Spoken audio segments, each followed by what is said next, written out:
आता पिऊया काटकसरी चहा।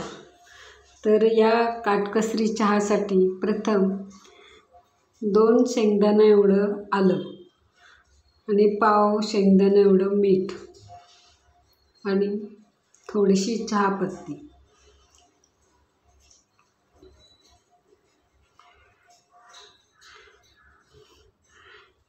पाणी टाकून त्यात आलं आणि मीठ टाकून उकळत असताना त्याच्यात चहापत्ती टाकायची आणि झाकण ठेवायचं।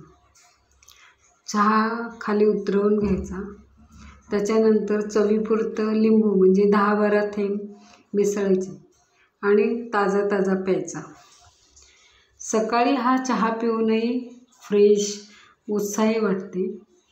चहा प्यायल्याचा पश्चाताप होत नाही, वायू मोकळा होतो, दूध व साखर व चहापत्तीचा खर्च वाचतो।